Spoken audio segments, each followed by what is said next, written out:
Pera lá. Ah, a Paula presente aí. Maravilha, Legal, bacana.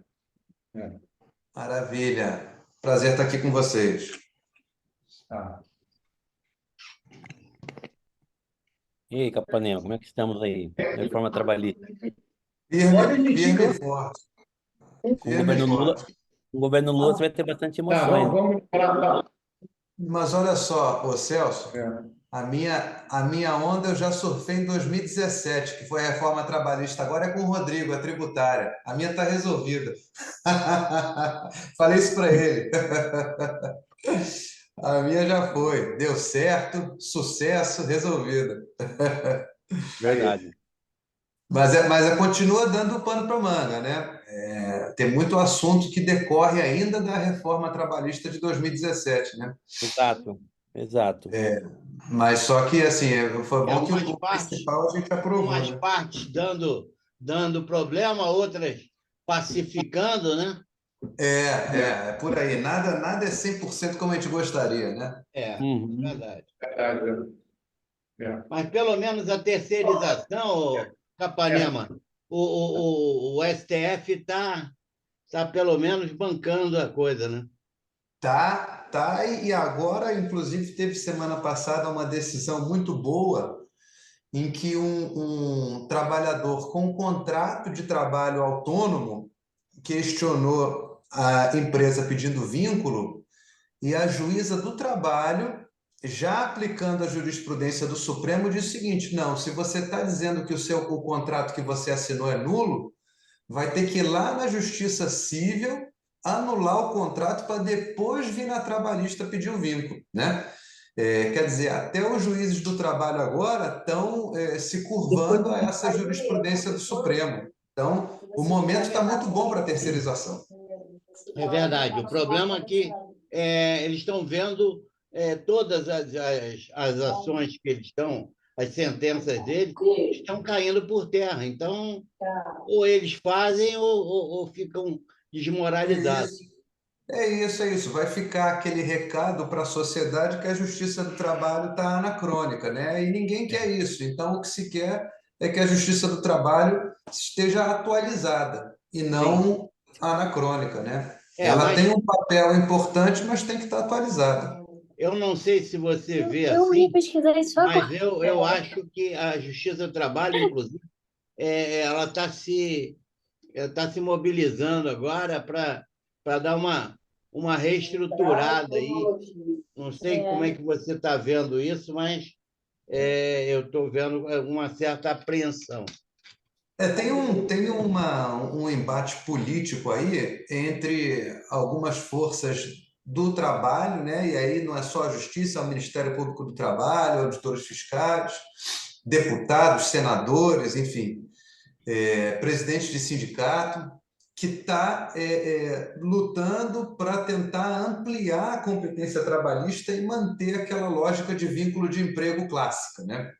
E você tem do outro lado o Supremo Tribunal Federal E tem muito cara de alinhado a ator de a novela uma de corrente anos mais 90, liberal, 80. de terceirização ampla e tudo mais, né? Então, está havendo sim esse momento de choque, né? Vai haver até uma visita de alguns juízes, embargadores e ministros ao Supremo, levando uma carta de intenções, alguma coisa assim. Então, o momento ele está meio conturbado mesmo, né? E alguma coisa pode mudar. Inclusive com a criação do Conselho Superior da Justiça do Trabalho, né? Não, na realidade, o CSJT, que é o Conselho Superior da Justiça do Trabalho, ele já existe desde 2004. Só que agora o que está havendo é uma reformulação dele, né? Ah, tá. Então, isso aí também vamos dizer assim, é um capítulo nessa novela aí, né? É verdade. Explica para a gente o que seria o Conselho Superior da Justiça do Trabalho. Corresponde ao CNJ?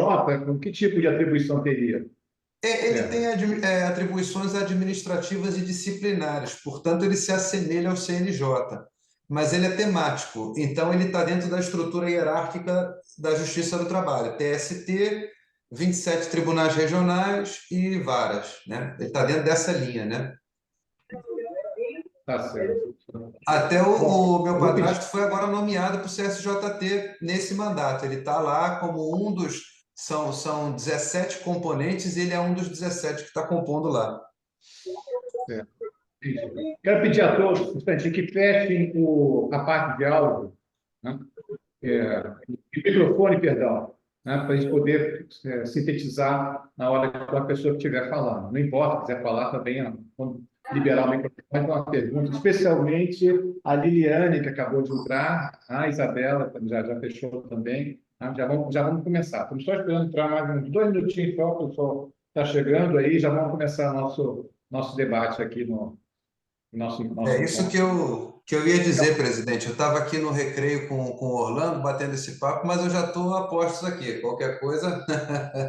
Tá ok. Então, acho que já podemos começar, né? Em nome aqui dos presentes do sindicato, vou apresentar a todos. Tá? Aqui, à minha esquerda, espero que o desenho seja o mesmo, né? Entre todas as telas, né? Celso Matos, presidente do Sindirepa, né? Um sindicato conhecido que mobiliza toda a área de peças, serviços, né? Retíficas, um sindicato super grande aqui no Rio de Janeiro. Agradeço aqui a participação do nosso grupo intersindical de palestras.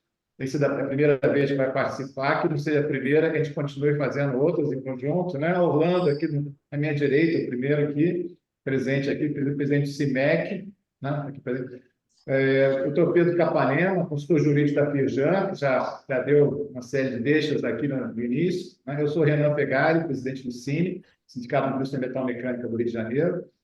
Participa também o Sindistal, mas não estou vendo aqui, não estou reconhecendo aqui o representante da diretoria do Sindistal, também está distribuindo às suas empresas esse debate. Não importa, o importante é que a gente preste serviços aos nossos associados, né? Nem sempre podemos estar presente em todo momento, né? Eventualmente eu não podia estar aqui presente, mas os associados do Cine estariam usufruindo da mesma forma, os conhecimentos, o debate, as polêmicas, estamos encarando aqui.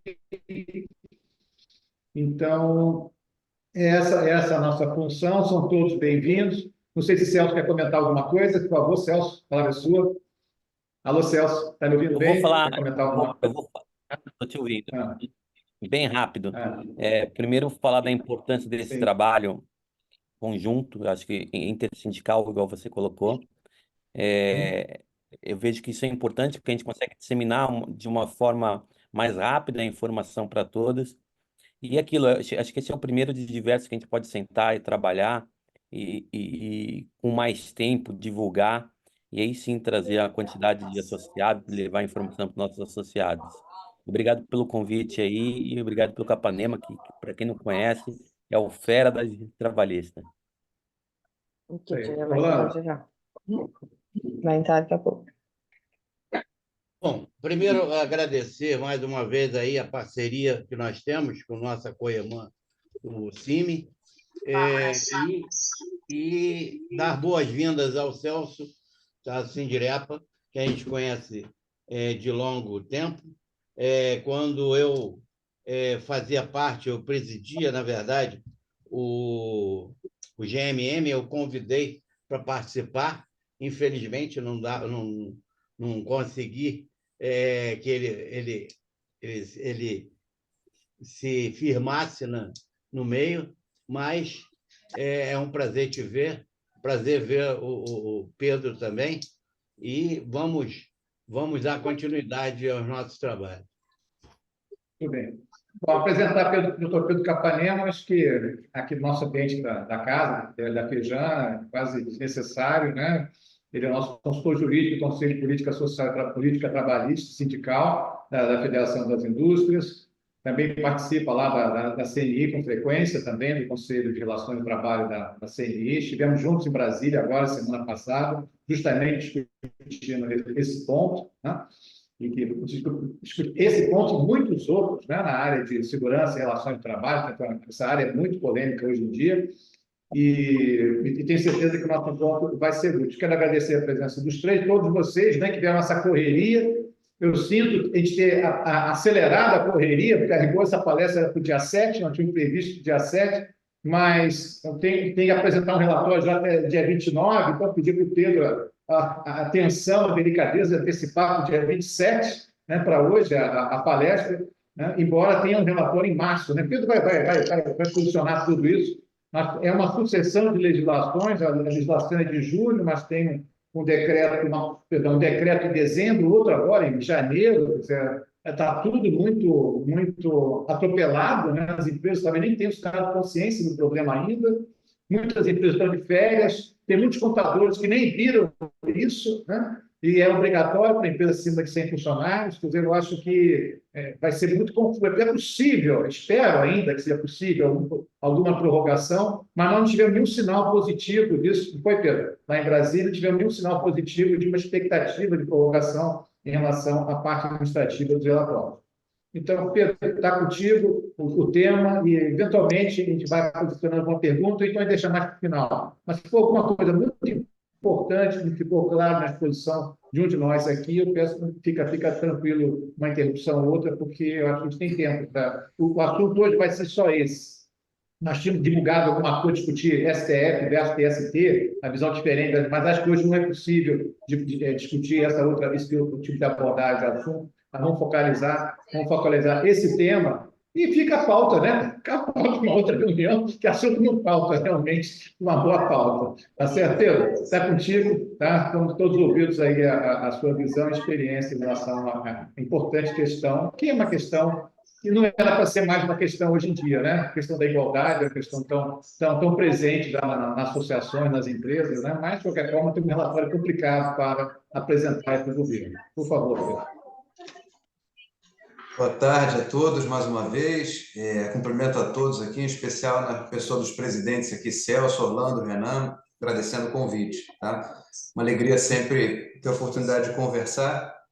E como é o costume, os temas não são fáceis, né? Então, esse aí é mais um tema espinhoso para a gente tentar destrinchar. E eu vou tentar ser objetivo nessa apresentação, até para poupar o tempo de todos e, ao mesmo tempo, tentar ser também claro num tema que não é tão simples, né? Então, além de não ser simples, é um tema que, infelizmente, ele ainda desperta algumas dúvidas. Então, vou tentar responder todas as questões que surgirem à medida das informações que existem hoje. O cenário ele é ainda um pouco nebuloso, tá? Mas eu vou trazer para vocês aqui um pouco do estado da arte desse tema, conforme reuniões e conversas que tivemos, sobretudo uma última na própria Confederação das Indústrias, em que eu estive lá acompanhando o Renan Fegali, que hoje é o nosso conselheiro representante da Firjan perante o Conselho Trabalhista da CNI. Tá? O tema, como o Renan antecipou, é o tema da igualdade salarial e de critérios remuneratórios dentro das empresas, né? Esse assunto voltou ao cenário com a publicação de uma lei no fim do ano passado e subsequentemente, uma portaria e um decreto, em tese, regulamentando essa lei, mas, na realidade, até ampliando, indo além do que a lei dizia, tá? Então, para tentar facilitar a exposição, eu vou fazer uma apresentação, enquanto falo aqui, de um resumo do tema. Só vou pedir que vocês me confirmem se está compartilhado na tela de todos. Está visível? Ok, ok. Legal. Então assim, como eu mencionei, é uma lei do ano passado, 14.661, que trouxe critérios para igualdade salarial e remuneratória, e, na sequência, ela foi, em novembro, regulamentada por um decreto e uma portaria. Eu trouxe aí a referência normativa, só para vocês terem em anotações. Aproveito até para dizer que eu vou disponibilizar, através do Renan e da doutora Priscila, do SIM, essa apresentação. Aproveito também para pedir que todos mantenham os microfones desligados, tá? O mudo ativado. E se tiverem perguntas, podem abrir para falar, não tem problema nenhum. Bom, a primeira dificuldade com a publicação dessa lei de 2013 foi quando ela trouxe a novidade da publicação do relatório de transparência, tá? Que relatório é esse? É uma publicação obrigatória, semestral, para empresas com 100 ou mais empregados, tá? E a grande preocupação nesse relatório da transparência foi a divulgação de dados, em tese, sigilosos da empresa, critérios remuneratórios, valores de salário, que inclusive estão protegidos pela Lei Geral de Proteção de Dados, né? Além de você ter a divulgação de uma informação comercial da empresa, você teria a divulgação também de informações pessoais. Imagina se um diretor da empresa vai gostar de saber que o teu salário está disponibilizado, inclusive com a citação do nome. Isso traz uma série de preocupações para todo mundo, né? Então, esse foi o primeiro ponto que nos chamou a atenção quando da informação que haveria esse relatório, né? Ao longo desde a publicação da lei, que foi em julho, até a data de hoje, muito aconteceu nos bastidores. A própria Confederação das Indústrias, com o apoio da Firjan e de outras federações, constituiu um grupo interministerial com a participação do Ministério do Trabalho, da Previdência, e a partir desse grupo muito foi debatido, tentando levar ao governo federal essas preocupações e atenuar um pouco os impactos do que havia lá naquela publicação inicial, que foi a lei de julho de 2023. Então, é importante fazer essa ressalva agora que o que restou hoje já é muito menos do que inicialmente o governo federal planejava lá no segundo semestre do ano passado. Então, houve sim uma evolução muito com mérito dessa atuação da indústria, tentando trazer esses pontos sensíveis, tá? Essa atuação foi toda amigável, através de diálogo dentro desses grupos formados com técnicos da indústria e também representantes do governo federal, né? Depois do aprofundamento desse diálogo e dos novos contornos que a coisa foi ganhando, ficou definido que esse relatório será composto, então, eu pus aí na tela, de uma primeira parte com dados que são enviados pelo próprio governo federal, isso exime a parte mais trabalhosa das empresas, e uma segunda parte, que aí é um ponto de atenção já, composta de um relatório que as empresas responderão com 5 perguntas de cunho subjetivo, tá? Eu vou interromper rapidamente aqui o compartilhamento para botar na tela a forma de apresentação desse relatório. Vou perguntar de novo se vocês estão vendo. Espera aí. Dá para ver na tela o relatório, a declaração, melhor dizendo? Sim. Ok. Tá, obrigado. Então essa é a cara, né, a apresentação da declaração que as empresas responderão, né? Então, são essas perguntas aí, olha, se a sua empresa possui plano de cargos ou plano de carreira, sim ou não? Se a empresa possui políticas de incentivo à contratação das mulheres, sim ou não? E aí, quais políticas que a empresa tem, marcando o xizinho? Se a empresa tem políticas de promoção? E lá na pergunta 5, é um destaque que eu faço, né? Quais os critérios salariais e remuneratórios para a progressão na carreira utilizados por sua empresa? Assinale todas as opções. Cuidado, eu só faço um destaque aqui, cuidado com a terceira opção, disponibilidade de pessoas com a segunda opção, tá? Disponibilidade para horas extras, viagens e compromissos com os clientes.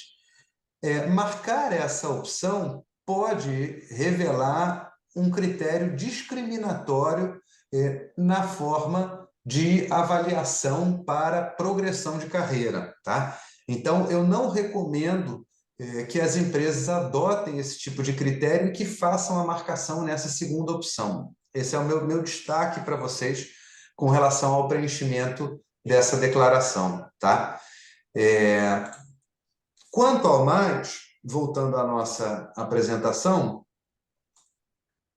essa declaração, portanto, vai compor o relatório de transparência e o prazo da apresentação, da resposta deste questionário declaração Para as empresas com 100 ou mais empregados, vai até o dia 29 de fevereiro, portanto, esta próxima quinta-feira, tá? Então, o destaque aqui é, se a sua empresa conta com 100 ou mais empregados, ela precisa, através da plataforma Emprega Brasil, responder esse questionário com 5 perguntas até o prazo do dia 29/2. Ao responder, cuidado com a pergunta número 5, que é uma possível pergunta pegadinha. Recomendo não marcar a alternativa 2, tá bom? Essa declaração, como eu disse, ela vai ser usada pelo governo federal para a composição do relatório de transparência, e esse relatório deverá ser publicado pelas empresas em seus portais até o dia 30 de março, tá? Elaborando também um plano de ação detalhado com medidas, prazos e metas, dando ciência ao sindicato laboral da categoria, tá? Tá tudo nesse slide. Como eu disse no começo, vai ficar para consulta de quem tiver interesse. Bom, nesse momento vem a pergunta: o que foi feito, então, pela indústria como um todo para tentar atenuar os impactos? Como eu disse no começo, teve toda uma atuação política, e quando eu digo política, significa que ela não é contenciosa, não é na justiça, né? Por meio da composição do grupo de trabalho interministerial e os próprios contornos do que era o relatório e do que era essa declaração, lá atrás, no segundo semestre do ano passado, foram sendo melhorados, aperfeiçoados, até chegar a esse formato com 5 perguntinhas, tá? A coisa era muito pior, e agora ela está menos pior. De forma bem clara, o que a gente conquistou foi um aperfeiçoamento do que se tinha, né? Através dessa atuação política, que foram aí, como eu pus na tela, mais de 20 encontros, mais de 20 reuniões desse grupo interministerial. Bom, a partir daí vem a pergunta, né? São cabíveis medidas judiciais para tentar eliminar como um todo a obrigação de apresentação dessa declaração, né? E essa é uma pergunta complexa, porque, a princípio, a medida cabível é uma medida chamada ação direta de inconstitucionalidade, está aí na tela, resumida, né? ADIM, né? O problema é a legitimidade. Quem pode propor isso, né? Dentro da cadeia da indústria, só a CNI, que é a representante nacional da indústria, teria legitimidade para apresentar essa medida, que seria perante o Supremo Tribunal Federal. Contudo, essa medida ela pode ter um impacto de mídia, um impacto perante a sociedade complicado de se avaliar do ponto de vista da própria imagem da indústria. Poderiam surgir alegações, por exemplo, de que a indústria está defendendo a desigualdade, o desequilíbrio salarial entre homem e mulher, o que não é verdade. Então, a diretoria da CNI sempre muito cautelosa com relação à conveniência de se promover uma ação questionando isso perante o Supremo Tribunal Federal, retardou essa decisão o quanto pôde, e a informação que eu trago para vocês agora é que hoje, terça-feira, na tarde de hoje, no final da tarde de hoje, a CNI está deliberando, em última análise, o ajuizamento dessa ação com um pedido liminar. E caso a diretoria da CNI aprove, essa ação já está pronta e vai ser ajuizada e vai ser despachado para pedir liminar no Supremo, para afastar a obrigatoriedade do preenchimento da declaração. Por isso, qual é a minha recomendação? Que as empresas que são obrigadas deixem para enviar o relatório preenchido só na quinta-feira, último dia do prazo, pois ainda existe uma perspectiva, uma esperança de que haja uma ação da CNI com um pedido liminar, buscando afastar essa obrigatoriedade, tá? Quais seriam os argumentos dessa ação da CNI? Eu relacionei aí. Primeiro, a ilegalidade da divulgação de dados sensíveis e a sua inconstitucionalidade também. Que dados seriam esses? Os dados dos trabalhadores, salário dos trabalhadores. E outro argumento seria a violação à isonomia material e equidade salarial. Por que isso? Porque a própria legislação e a própria Constituição já prevêem critérios pelos quais um empregado pode ter uma remuneração que o outro na mesma posição. Isso não é novo, isso é antigo. A própria regra de equiparação da CLT, que foi alterada pela reforma trabalhista, o intervalo de 4 anos entre um e outro empregado, o exercício das funções com perfeição, tudo isso são critérios que permitem a remuneração distinta, e isso não quebra a isonomia. Podem me perguntar, esses argumentos, Capanema, são fortes para se conseguir uma liminar no Supremo num tema tão sensível? Eu respondo para vocês, tenho dúvidas. Esses argumentos são pouco densos, são argumentos que são construções a partir do texto constitucional, que é vago, que é impreciso. É difícil acreditar que o Supremo vai dar uma liminar, um ministro do Supremo, aos 45 do segundo tempo, sobre um tema tão sensível. Então, seria realmente uma medida eu estimaria com chances de sucesso abaixo de 50%, tá? Com certeza a menos da metade. Além da medida que a CNI poderia adotar, resta a pergunta, e outras entidades poderiam adotar algo? A Firjan poderia fazer algo? Os sindicatos poderiam fazer algo? E a resposta é, a princípio, poderia-se entender que é cabível. Contudo, se a medida pela CNI já é frágil, as medidas por sindicatos seriam ainda mais frágeis. Vou explicar. Primeiro, do ponto de vista de federação, não haveria medida cabível. Isso teria que ser na linha do sindicato. Segundo, um mandado de segurança proposto pelo sindicato, ele fatalmente esbarraria numa súmula do Supremo Tribunal Federal que diz que não é cabível mandado de segurança contra a lei em tese. Ou seja, se não tem um ato concreto de uma autoridade coatora, o mandado de segurança não é cabível. Essa é uma questão técnica jurídica. Então, eu considero muito pouco plausível o êxito de um mandado de segurança, né?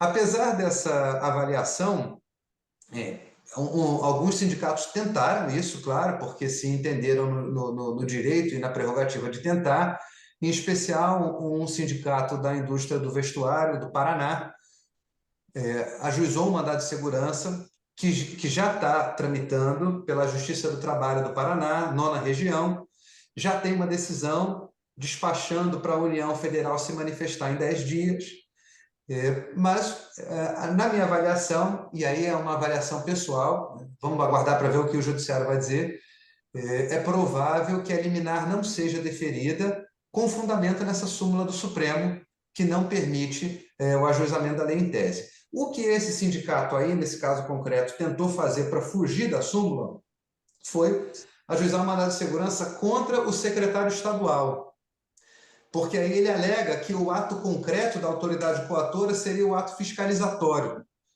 Só que aí ele acaba abrindo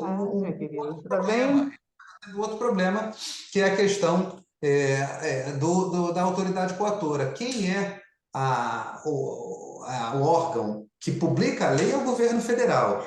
Então, é contra o governo federal que o mandado de segurança deve ser interposto, né? Ou contra o ministro, que é quem publica a portaria. Quando o sindicato faz o mandado de segurança contra o secretário em nível de Estado, né, ele está deixando ele pode ser entendido como um erro técnico, e aí o mandado de segurança pode ser julgado improcedente, que é o que pode acontecer, a gente vai aguardar o resultado para ver, né? Então, de fato, do ponto de vista de judiciário, a situação é muito delicada, porque existe fragilidade por um mandado de segurança ajuizado pelos sindicatos e existe também fragilidade para um mandado de segurança para uma ação de inconstitucionalidade pela CNI. Então, do ponto de vista judiciário, a situação é muito delicada. Do ponto de vista amigável, como eu falei, o melhor que foi possível conquistar já foi feito, que é a redução do impacto com a diminuição da abrangência daquela declaração, né? Tem uma informação de bastidores que esse projeto em si, da igualdade salarial, é um projeto pessoal da primeira-dama, da mulher do presidente Lula. Então, ela abraçou essa causa para si, ela tem participado das reuniões do grupo interministerial, e isso naturalmente dá um peso político para o tema, além do fato do tema ser sensível, porque envolve a discriminação, envolve a luta absolutamente legítima das mulheres por uma igualdade salarial, que ela acaba tendo um efeito até de opinião pública muito relevante. Então, é um tema muito, muito sensível para que se possa abrir um conflito judicial com uma ação direta de inconstitucionalidade. Vamos ver o que a diretoria da CNI decide hoje à tarde. É o deadline, é o prazo final para eles tomarem essa decisão de fazer ou não a medida. Caso essa medida não vá, não venha liminar, não surja, a declaração deverá ser apresentada por as empresas que tenham mais de 100 ou mais empregados até o prazo final do dia 29.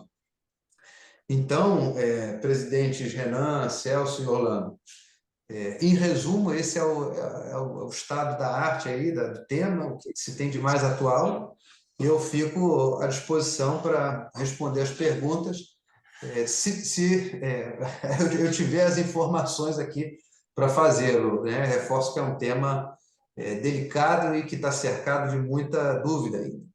Perfeito. Pedro, agradeço essa introdução, que acho que se colocou bem em contexto, né? Toda a parte histórica, social, política, até pessoal, né? Que está por trás dos bastidores dessa questão, né? E eu gostaria que se situasse, deixar bem mais claro para as empresas aqui presentes, como é que vai ser a parte prática. Então, até dia 29, nós temos que responder um questionário, acho que, pelo que entendi, de 5 ou 6 perguntas-chave, perdão, e o relatório em si de transparência vai ser produzido a partir do E-Social. Como é que uma coisa casa com a outra, ou uma resposta desse relatório do dia 29 acelera e precipita alguma abordagem do governo em relação ao relatório que vai ser emitido a partir do E-Social durante março? Como é que uma coisa junta com a outra? Bom. Alô, Pedro, está me ouvindo? Alô, Pedro? Desculpa, eu estava no mudo, me perdoa. Perdão. Obrigado pela tua pergunta. Eu vou aproveitar para responder, voltando aqui na apresentação, para mostrar o seguinte, olha aqui, ó. Esse questionário, então, que eu mencionei, cujo prazo vai até o dia 29, ele precisa ser respondido por meio da plataforma Emprega Brasil, tá? Então, a empresa vai ter que acessar e responder, e a cara, entre aspas, né, a apresentação, o layout, melhor dizendo, desse questionário, é esse aqui que eu vou mostrar agora, tá? Então, a empresa vai lá, vai acessar, vai abrir isso aqui, ó, vai responder isso aqui, é esse que eu mostrei, tá? Ela vai acessar, vai responder isso aqui. Então, são essas perguntas. Ela vai clicar aqui, sim ou não, sim ou não, sim ou não. Destaco novamente, com relação ao 5, cuidado, a recomendação é não marcar o item 2, tá? Certo. Então, a empresa vai responder isso aqui, vai marcar por último a declaração de que as informações são verdadeiras e vai fazer o upload do formulário, tá? Então, objetivamente, o que a empresa precisa fazer nesse momento é isso, tá? O relatório, então, ele vai ser, num segundo momento, gerado a partir das informações da declaração. Então são 2 momentos. No primeiro, até quinta-feira, a resposta ao questionário. A partir disso, até o dia 30 de março, o governo federal vai gerar o relatório. Esse relatório vai ser gerado e a segunda obrigação da empresa vai ser disponibilizar o relatório nos seus portais. Então, até o dia 29, responder o questionário, esse questionário vai ao governo federal, o governo gera o relatório e a empresa, até o dia 30, disponibiliza o relatório nos seus portais. Perfeito. Então, em síntese, quer dizer, até o dia 29, as empresas vão apresentar suas políticas internas, grosso modo, assim, as empresas não vão entrar no médio estatística de quantos funcionários tem em cada CBO. O que as empresas vão fazer é responder o declaratório, responder o relatório, a declaração, responder a declaração, essa aqui que eu botei na tela. Uma declaração de intenções, vamos dizer assim, declaração de políticas internas. Bom, a estatística do salário médio, da comparação, virá direto para a social, isso que eu estou entendendo. Quer dizer, não tem nem como escapar muito disso, porque hoje o governo é um Big Brother, tem mais informação sobre a nossa empresa do que nós mesmos. É isso, então, que eu estou entendendo. Essa aqui, ó, Renan, deixa eu colocar de novo para ficar bem claro. Ó. Essa aqui, ó. Então, o que a empresa vai fazer é esse questionário. O nome é declaração, eu usei o nome declaração, mas é questionário. Eles vão responder o questionário aqui. É só isso. Só isso. Então, o que vai acontecer em março? Em março, teremos um relatório a partir do E-Social, que o próprio governo vai apresentar para as empresas, pelo Emprega Brasil ou a partir de alguma outra forma. A estatística do salário médio, da diferença salarial entre homens e mulheres, aonde vai estar presente isso? Vai ser a partir do E-Social, que o governo tem esse dado, não é isso? Está entendendo? É isso mesmo que você disse. Depois que o questionário é respondido, esse aí que está na tela, o governo vai gerar o relatório. Quem é o autor do relatório é o governo. E aí a empresa simplesmente divulga o relatório. Então, é o que você falou, não tem como a empresa explicar necessariamente que fulano ou cicrano tem mais tempo que o outro, que teve uma formação maior ou melhor. Vai ser uma coisa assim bem chapada, né? Bem, digamos assim, quase que não situa o contexto, é o dado frio da empresa dentro do E-Social. É o que eu estou entendendo, é o que vai acontecer, né? E a empresa vai ter a obrigação de expor esse quadro, realmente é muito constrangedor, né? Pode ter várias situações, pode até ter situações contrárias. Por exemplo, algum setor, algum tipo de indústria que é muito voltado, por exemplo, à ação de fábrica, à produção seriada, às vezes você tem as mulheres muito fortes, muito presentes na administração, e tem, às vezes, a administração tem um salário médio até relativamente, muitas vezes, mais alto que o salário médio de chão de fábrica, e podemos até ter uma relação inversa, né? Curiosamente. Quer dizer, não vai dar para poder explicar o contexto, não vai dar para o CBO. É uma coisa, eu realmente estou com muita dificuldade de entender como é que o governo vai poder ter uma visão analítica ou virar para o CBO depois o relatório que o governo vai apresentar às empresas. Como é que você vê essa segunda fase? Como é que vai se dar? A construção do relatório é responsabilidade do governo. Ele vai montar de acordo com os dados disponíveis na plataforma Emprega Mais e no E-Social. Ele cruza os dados e apresenta o relatório. Esse relatório ele vem anonimizado, ele vem com percentuais. Então, ele não vai disponibilizar nomes, valores absolutos de salário e não vai disponibilizar informações de diretorias, departamentos ou áreas técnicas que contenham 3 ou menos empregados, justamente para evitar que se possa, através da informação, identificar o salário de fulano ou ciclano, né? Então, é só departamentos com mais de 3 empregados, né? A forma de exibição, a gente ainda não tem um layout para saber como será. Tem uma pergunta aqui, Renan, que está no chat, que é interessante, que é assim, tivemos duas recomendações para a nossa empresa. A primeira de que não temos que fazer nada por termos menos de 100 colaboradores e a segunda de que devemos declarar que não temos mais de 100 empregados e por isso não preenchemos o questionário. Na sua opinião, o que é mais correto? Olha só, o formulário está disponível e é responsabilidade da empresa que tem 100 ou mais empregados. Então, para aquela que tem menos de 100, ela não tem responsabilidade. Então, não existe uma declaração de menos de 100 empregados, até porque essas informações já são enviadas via E-Social e são de conhecimento do governo, tá? Então, tudo que a gente falou aqui é pertinente àquela empresa que tenha 100 ou mais empregados. Quem tem 99 ou menos, a princípio, nada a fazer, tá? Certo. Outra pergunta. Uma empresa que tem no total 105 colaboradores, mas 11 estão afastados pela Previdência. tem a obrigação de responder porque é a base e a massa salarial total. Então, o afastamento não desvirtua o vínculo para esse fim, tá? Então, de fato, você tem 105 empregados, tem que responder. Uhum. Pedro, eu recebi uma pergunta aqui pelo WhatsApp de Oi, uma pessoa.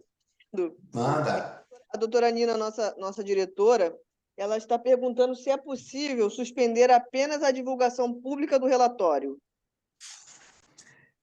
Judicialmente. Só adotando uma medida judicial e obtendo uma liminar.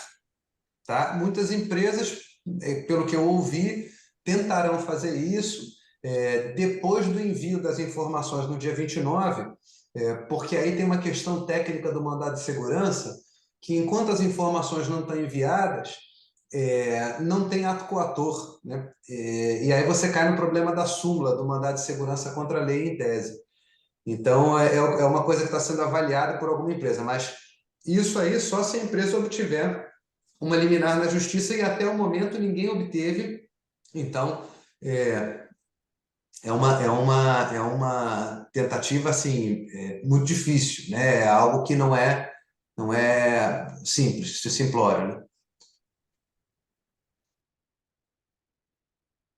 Certo. O sindicato poderia fazer isso, então, a partir desse momento, Pedro? A empresa manda os dados e depois pede para não. Seria possível? Seria, estaria mais forte, pelo menos, nesse caminho, o sindicato? Pode reiterar? Eu não ouvi, desculpa, Renato. Me parece essa ideia de mandar os dados e depois apenas procurar um mandado de segurança para que não sejam expostos os dados, né, em rede social, como a legislação obriga e tudo mais, seria um mandado de segurança com uma possibilidade mais forte de ser obtido, perdão. Ele está cortando para mim, Renato, desculpa. Através do sindicato, foi isso? Foi, até usando essa possibilidade que a Cristina sugeriu, de mandar os dados e depois fazer uma liminar contra a divulgação dos dados. Como eu falei, possível o ajuizamento do mandado de segurança? Agora, juridicamente, a tese é frágil. Então, eu não afirmaria sucesso, não. Eu considero que as chances de conseguir essa liminar são baixas. Tá? Tá certo. Agora, tem um comentário que chegou aqui no chat que eu vou levar até como informação para validação, de que existe no Emprega Brasil a opção para marcar a declaração negativa com menos de 100 empresas. Tá? Na live do Ministério do Trabalho, do dia 7 de fevereiro, foi informado que isso cairia e que não haveria essa declaração para empresas com menos de 100 empregados. Então, seria nada a fazer, como eu já disse antes, né? Mas eu estou vendo aqui pelo chat que aparece disponível essa informação, então o que eu vou fazer? Eu vou entrar em contato com a Fernanda, que é a pessoa que nos representa no grupo interministerial, para validar essa informação, e aí depois, através da Priscila ou Renan, com a sua ajuda, eu devolvo uma ratificação para vocês, porque, a princípio, a informação do Ministério do Trabalho é que menos de 100 não preenche, mas eu vou validar isso então. Porque se for menos de 100 preencher, são milhões de empresas no Brasil, né? Uma coisa inadministrável, né? Eu acredito que o bom senso recomenda que... É isso. Imagina o que seria isso, né? Vai distinguir pequena e média empresa. Né? Qualquer empresa acima de 3 funcionários teria que fazer, teoricamente, né? Você acabou de comentar.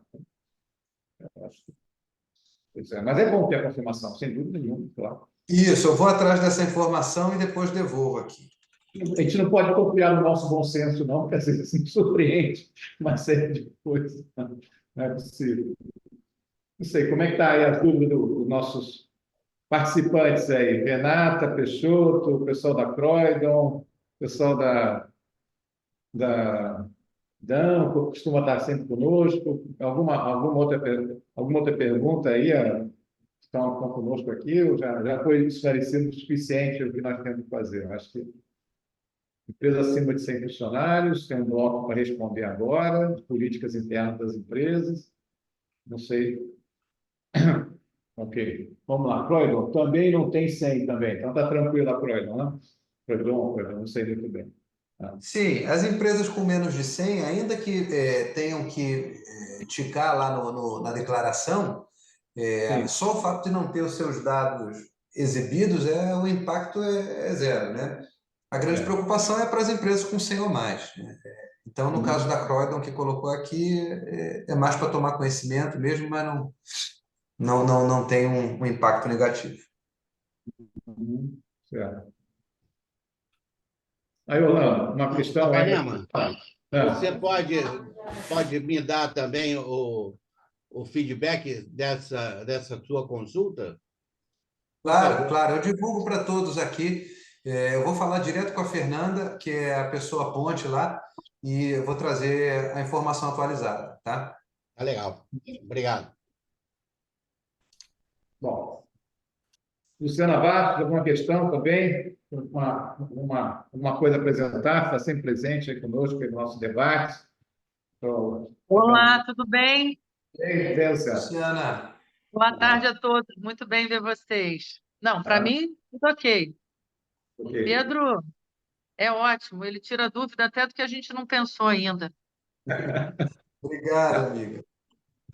Tá ótimo. Não complica não, Pedro, simplifica para a gente, então. Tá ótimo.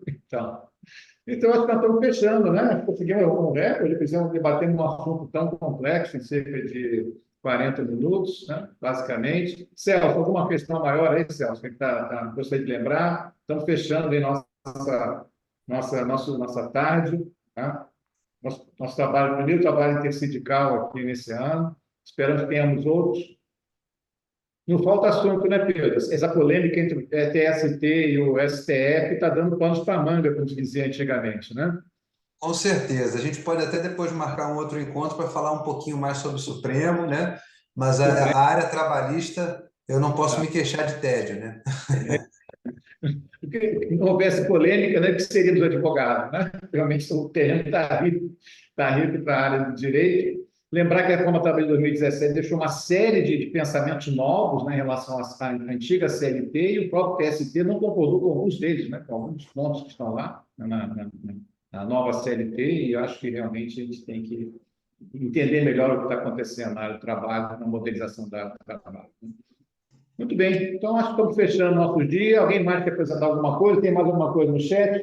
Da Acho que nossa não, está parte, aqui eu colocando vendo que aqui está a Eliane esclarecido. respondendo a gente, acho que a missão está cumprida. Aí cada um vai pensar, né, como responder o questionário, o que vai fazer à frente. Se tivermos alguma indicação nova, pessoal, nós vamos passar do nosso sindicato para os nossos associados, né, Pedro? Então, estamos, como se diz, né, sempre alerta, né? Preço da liberdade e eterna vigilância, né? Então, se tiver algum fato novo, nós vamos avisar o nosso associado, cada um dos sindicatos aqui tem certeza que fará isso da mesma forma. Né? Estamos fechando a nossa tarde aí.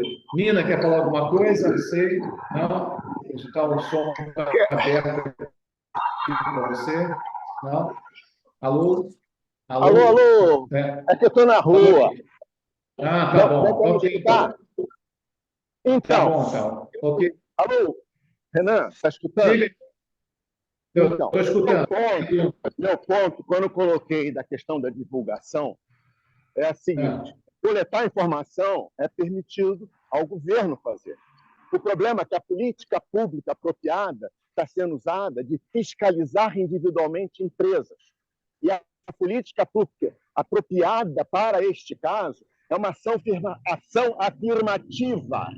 Significa, com esses dados, eles fazerem políticas do tipo: se contrata a mulher, paga menos INSS, coisas assim, entendeu? É que nem cota racial para a universidade. sim, Define uma cota, você entendeu? Então, eu penso que a proibição de divulgar, a divulgação é perniciosa para as empresas, porque isso aí é discriminatório em relação às empresas. Ela certo. cria uma situação de chão de fábrica péssima. Sim. É isso Então, a aí. política pública do governo está errada. Uhum. Tá, vamos tentar, né? Eu estou falando como mulher, né? Você sabe, eu estou falando como mulher, não estou dizendo. Eu acho que é uma questão do Ministério do Trabalho que está errado. Eles estão com uma mentalidade fiscalizadora e não de resolver efetivamente o problema fazendo as políticas públicas apropriadas. Que, no meu caso, eu penso, realmente políticas de ação afirmativa. Certo. Não deixa de ser uma obrigação afirmativa essa, né? Bom, então, obrigado, então. O Joseli, alguma coisa aqui que você apresentou aí? Quer comentar alguma coisa aí? Está presente no nosso debate, sempre agradeço a nossa parceira aqui na área de seguros. Bom comentário, não? Eu achei muito Eu acho bacana essa tá. reunião e parabéns aí pelo belo trabalho. Obrigado. Eu acho que eu vou fazer uma queixa em relação à sua empresa, a empresa do Ministério do Trabalho, porque eu vejo mulher trabalhando lá, tá? Os homens não tem muita chance na sua empresa. Como é que vão resolver esse problema? Tá certo. Então, deixa eu pegar uma brincadeira aqui. Celso, estamos fechando a tarde, tá? Orlando, estamos fechando. Algum comentário mais? Fala, Orlando. Estamos fechando. Fechando, ok? Obrigado, então. Capanema, muito obrigado pelo esclarecimento. Eu sei que você está online, né, em relação aos pontos. Tudo que você puder nos passar.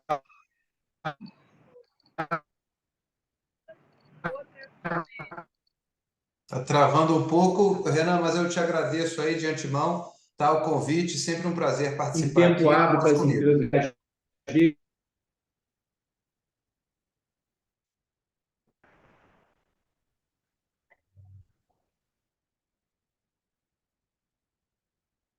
Cortou o áudio do Renan, obrigado a todos. Ele está com o mesmo problema que Faremos estava no assim, início. tá? E em nome do Senhor,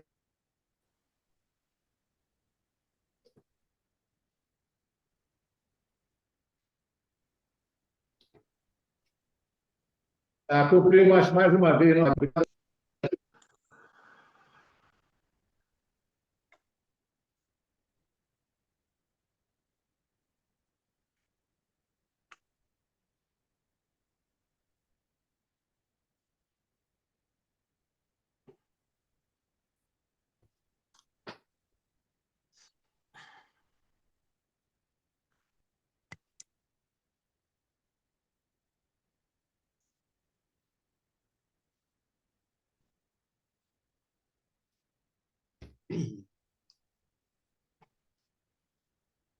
Pedro, você está aí ainda?